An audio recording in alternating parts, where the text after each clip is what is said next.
బరువు తగ్గేందుకు యూట్యూబ్లో చూసిన డైట్ ప్లాన్ను అనుసరించిన 17 ఏళ్ల యువకుడు శక్తీశ్వరన్ మృతి చెందాడు. ఈ ఘటన తమిళనాడులోని కొలాచల్ ప్రాంతంలో జరిగింది.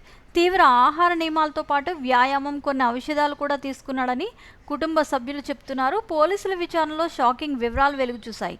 శక్తీశ్వరన్ గత 3 నెలలుగా యూట్యూబ్ వీడియోల్లో చూసిన డైట్ సూచనల ఆధారంగా మాత్రమే ఆహారం తీసుకుంటున్నాడు. అతను దాదాపు కఠినమైన ఉపవాసం పాటిస్తూ కేవలం నీరు, పళ్ళ రసాలతో మాత్రమే జీవించేందుకు ప్రయత్నించినట్లు కుటుంబ సభ్యులు తెలుపుతున్నారు.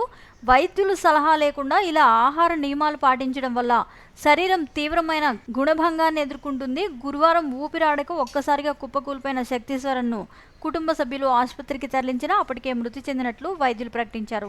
ఈ ఘటనపై పోలీసులు కేసు నమోదు చేసి దర్యాప్తు ప్రారంభించారు. యువత యూట్యూబ్ వంటి సోషల్ మీడియా వేదికలపై కనిపించే ఆరోగ్య సలహాలను శాస్త్రీయంగా అర్థం చేసుకోకుండానే అనుసరించడం తీవ్ర ప్రమాదాలకు దారితీస్తుందన్నది ఈ ఘటన ద్వారా మరోసారి రుజువైంది.